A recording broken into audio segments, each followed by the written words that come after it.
In his State of the Union address, President Obama repeated his goal of doubling U.S. exports by 2014. Because the more we export, the more jobs we create here at home.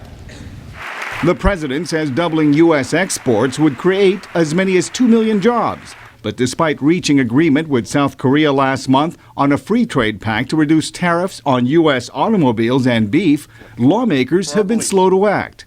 This agreement has unprecedented support from business and labor, Democrats and Republicans. And I ask this Congress to pass it as soon as possible. The bipartisan push the president is seeking could come from House Republicans. On Tuesday, Representative Dave Camp, who chairs the committee that oversees international trade, urged ratification of all pending free trade deals with South Korea, Colombia, and Panama within 6 months.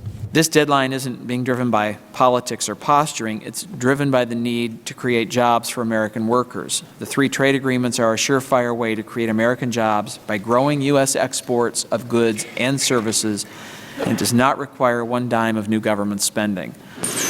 Camp says the South Korean agreement alone could create up to 70,000 jobs. But Democratic co-chair Sander Levin says a slower approach will lead to better deals. Trade agreements need to be shaped so that as trade expands, the benefits are spread more broadly. But business representatives who testified on Capitol Hill expressed frustration. American Farm Bureau Federation President Robert Stallman says every $1 billion in new exports supports 9,000 jobs in the U.S. Combined, these agreements represent almost $3 billion in additional trade for U.S. agricultural producers. But that is only if they are implemented.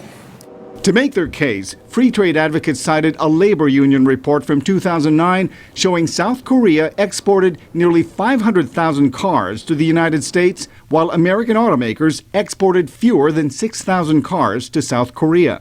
FedEx International Chief Michael Ducker says more delays will hurt the U.S. While we delay, others are moving because their calculators work the same way that ours do in terms of the numbers and the economic power that exists in global trade.